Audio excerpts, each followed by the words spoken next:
Assalamualaikum warahmatullahi wabarakatuh. Perkenalkan, saya Anissa Putri Fitriani dari Fakultas Tarbiyah Prodi Manajemen Pendidikan Islam Universitas PTIQ Jakarta. Indonesia merupakan negara hukum yang melindungi hak setiap individu dan menegaskan bahwa di setiap jengkal tanahnya, keadilan dan ketertiban adalah pijakan bagi setiap warga negara. Hukum bukan hanya sekedar aturan, tetapi jembatan menuju keadilan. Akan tetapi, apakah sistem keadilan di Indonesia berjalan dengan semestinya? Yuk kita bahas. Zaman sekarang, sistem keadilan di Indonesia menjadi perbincangan hangat setiap harinya. Sebab banyak keadilan yang tak kunjung ditegakkan dan penindasan terhadap kaum lemah semakin meningkat. Banyak kasus yang terjadi di Indonesia yang hukumannya timpang tindih dengan kesalahan yang ia perbuat. Bahkan, banyak kasus-kasus lainnya yang sudah terangkat ke ranah publik, namun belum mendapatkan keadilan. Salah satu contoh kasus yang menimpa seorang nenek berinisial A, yang mana ia telah mencuri kayu milik perhutani. Kemudian nenek tersebut dihukum 1 tahun penjara dengan masa percobaan 15 bulan dan denda 500 juta. Kemudian contoh kasus yang kedua menimpa Direktur Utama Jakro berinisial AH, yang mana ia telah melakukan tindak pidana korupsi senilai 312 miliar, tetapi hanya dihukum 5 tahun BUI. Dari kedua contoh kasus ini dapat kita lihat bahwa sistem keadilan di Indonesia belum sepenuhnya berjalan. Masih banyak keadilan-keadilan yang belum ditegakkan, masih banyak halangan-halangan dan rintangan, dan masih banyak hal-hal yang harus diperbaiki. Dan beberapa faktor yang mempengaruhi sistem keadilan di Indonesia. Yang pertama, keterbatasan akses terhadap keadilan. Faktor ini menyebabkan orang tidak bisa memperjuangkan hak-haknya di pengadilan.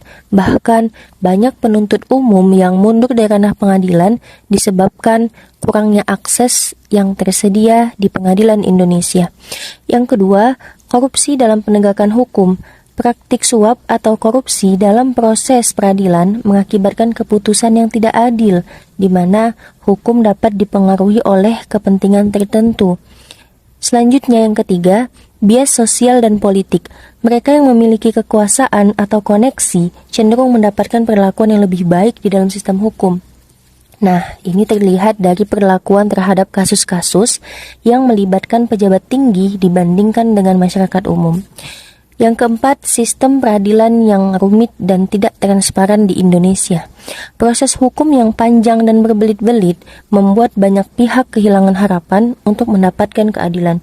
Bahkan, keterlambatan yang terjadi dalam penyelesaian kasus juga menjadi masalah yang umum.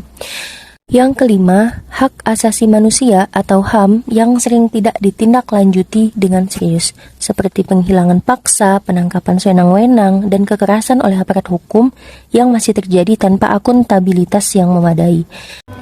Kita harus ingat bahwa keadilan sosial bagi seluruh rakyat Indonesia adalah amanah sila kelima yang seharusnya dijunjung tinggi, tapi kenyataannya seringkali masih jauh dari itu.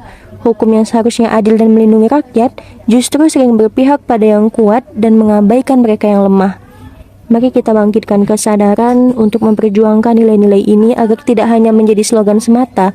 Perjuangan untuk keadilan ini adalah perjuangan kita semua, bukan hanya tugas negara, tetapi juga tanggung jawab kita sebagai warga negara. Nah, untuk mewujudkan itu semua, kita bisa memulai dengan hal-hal yang kecil, seperti lebih kritis dalam melihat isu-isu hukum, mendukung reformasi yang berpihak pada masyarakat, dan membantu mereka yang membutuhkan. Dengan kesadaran dan tindakan bersama, kita berharap hukum di Indonesia bisa benar-benar menjadi alat untuk melindungi, bukan malah menekan masyarakat. Sekian, wassalamualaikum warahmatullahi wabarakatuh.